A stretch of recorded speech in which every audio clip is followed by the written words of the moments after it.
नमस्कार। आप सुन रहे हैं RJVFM और मैं हूं आप साथ RJ राहुल। आज हम राम कथा के चित्रकूट अध्याय को सुनेंगे। तो चलिए शुरू करते हैं।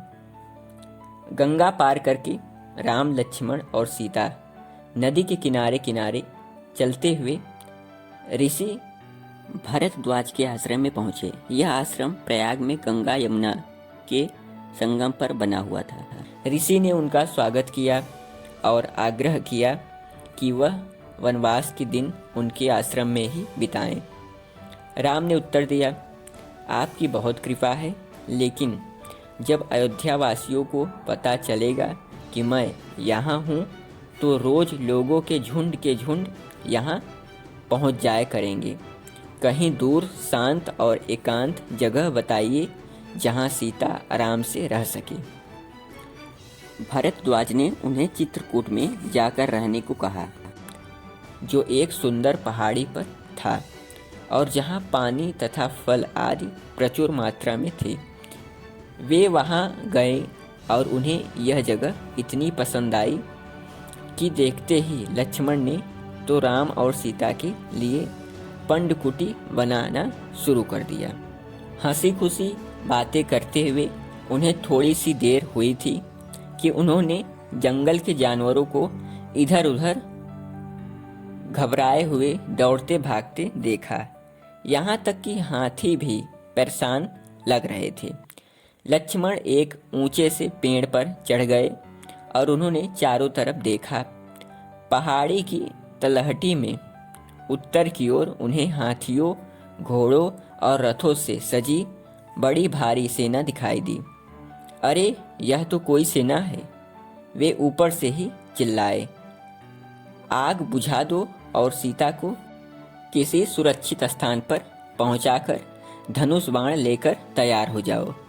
राम ने घबराए हुए स्वर में पूछा, क्या कुछ पता चलता है कि किसकी सेना है?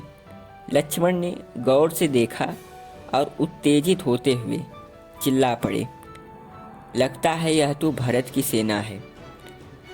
राज तो उन्हें मिल ही गया है, अब हमको भी समाप्त करना चाहते हैं ताकि मज़े से राज का सुख भोग सके। फिर उन्होंने गुस्से से भरकर कहा, मैं इसे जान से मार डालूंगा और इसकी सेना को तहस नहस कर डालूंगा और फिर आप निश्चित होकर राजगद्दी पर बैठिएगा।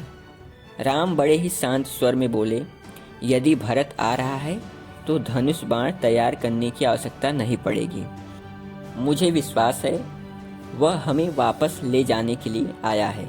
यदि ऐसा न भी हो तो भी मैं राजगद्दी या धन के लिए भाई से नहीं लड़ूंगा। लक्ष्मण नीचे उतर आए और वे भरत के आने का इंतजार करने लगे। ऋषि भरद्वाज ने भरत को राम का पता बता दिया था। चित्रकूट पहुंचकर भरत ने अपने सभी लोगों से पहाड़ी के नीचे ही ठहरने का आदेश दिया। भरत स्वयं राम की तलाश में नंगे पांव पहाड़ी पर गए। चित्रकूट उन्हें बहुत सुहावना लगा। उन्हें राम, लक्ष्मण और सीता बैठे हुए दिखाई दिए। वे दौड़कर झट से राम के चरणों पर गिर पड़े, उनका गला भराया। प्रभु, केवल इतना ही उनके मुंह से निकल सका। शत्रुघ्न भी ऊपर आए और राम के चरणों पर गिर पड़े। राम की आंखें भर आई। उन्होंने उन दोनों को उठाया और गले से लगा लिया। टूटे फूटे स्वर में भरत बोले, प्रभु, एक शोक समाचार लाया हूँ। आपके चले आने से छठे दिन पिताजी हमें छोड़कर परलोक सिधार गए। सुनकर राम शोक में डूब गए। भरत सारा दिन अपने भाइयों के साथ रहे और वे एक दूसरे को समझाते बुझाते रहे।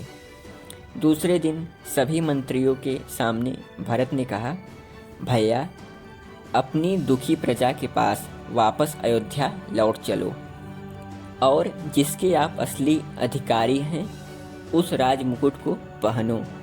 राम ने उत्तर दिया, नहीं भाई भरत, अपनी मृत्यु से पहले पिताजी ने मुझे 14 साल का वनवास और तुम्हें राज दिया था। हमको अपने पिताजी की आज्ञा का पालन करना चाहिए। अतः तुम जाओ और शांति से राजकाज संभालो। भरत ने दुखी होते हुए कहा, यह सब मेरी माँ की करतूत है। ऐसी अनुचित बात का आप समर्थन न करें। अब आप हमारे साथ वापस लौट चलिए। लेकिन राम राजी नहीं हुए।